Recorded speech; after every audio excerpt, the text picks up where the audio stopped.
Assalamu alaikum, my dear brothers and sisters. There are some questions that need to be answered, such as does Islam promote slavery? Was there slavery in Islam? And there are many other questions related to slavery. So let's watch this video of Sheikh Asim al Hakeem and we'll get the answers, inshallah. If you sell a slave, now one would say slavery is banned. I said, yes, it's banned, but slavery was there, and slavery is not something that Muslims should be ashamed of, because people think that, oh, Islam promotes slavery. Does Islam promote slavery? There is only one means of having slavery, and that is through capturing of prisoners of war. If I go to Burma, where they're very poor, or Somalia, and someone comes to me and says, do you want to buy my son or my daughter? He is 7 years of age, 9 years of age. I'll sell him for $150. And he can become your slave. That's cheap. I'll buy him. Take two. Says, oh, you get one free. So is this halal? Definitely not.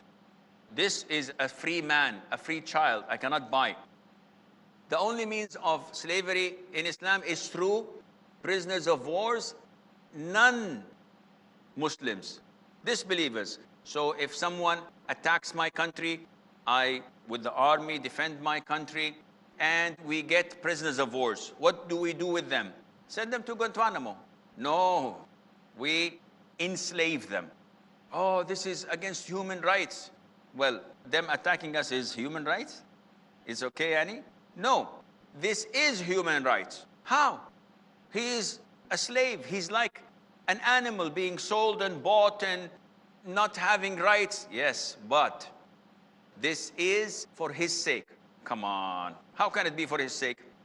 When a surgeon goes to your son and cuts open his stomach to remove a tumor, is this for his sake or not? Definitely, he's bleeding, he's in pain. Yes, but this is for his sake. Likewise, this disbeliever who was an enemy of Islam, I can execute him and get it over with. But what I'm giving him is an honest and decent life. I feed him from what I eat. I clothe him from what I wear, as the Prophet ordered, alayhi salam. Not only that, the Prophet, alayhi salam, in the Quran and in the Sunnah, whatever you do, expiation, free a slave. So if I have intercourse with my wife during the month of Ramadan while fasting, this is a sin. It invalidates my fasting. What to do? Free a slave. If I'm driving and I kill someone by mistake, expiation, free a slave. If I tell my wife that I don't want you and I am not even going to touch you, you are exactly like my mother, then I feel remorse and sad, and I would like to continue living with her, free a slave. If I say, Wallahi, I will not come to your school tomorrow, and then I change my mind, expiation, free a slave. And it goes on, everything in Islam, free a slave, free a slave, free a slave. Does Islam promote slavery? Islam promotes freedom for slavery, but by living in our houses and looking at how we treat them and looking at how we worship Allah Azza wa Jal, this would make them accept Islam voluntary, because there is no compulsion in religion. And that is why the Prophet ﷺ said in the authentic hadith, I am astonished, I am amazed of people being dragged to paradise in chains. Who would be dragged in paradise in chains? Everybody goes to paradise willingly. The Prophet is giving us a metaphor. Because these prisoners of war, they were enslaved, so they were in chains. And these chains made them accept Islam and hence enter paradise as if they were dragged into it. So, this is not our topic, but you have to clarify things, because when people talk to you about Islam and you don't know the beauty of the religion, you will feel inferior, you will feel weak. Said, yes, oh, I'm sorry, yes, Islam promotes slavery. No, it's not like this. And always turn the tables on their heads. Not physically, but yani, so that they would say, oh, terrorists, he's putting the tables on our head now, we have wounds, we're dying.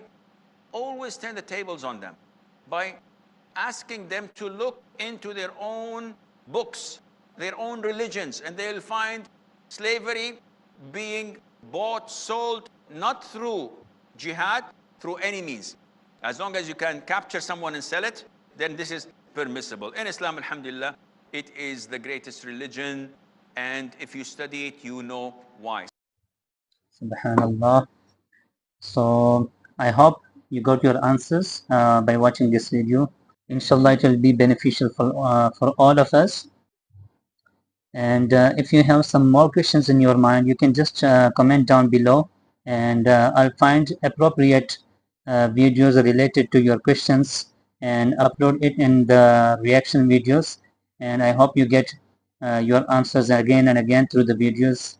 I'm also not a scholar, I'm just a learner, and I'm trying to learn along with you guys. So I appreciate if you ask more and more questions in the comments. That way we all can learn more and more about Islam. Inshallah. Thank you and have a nice day.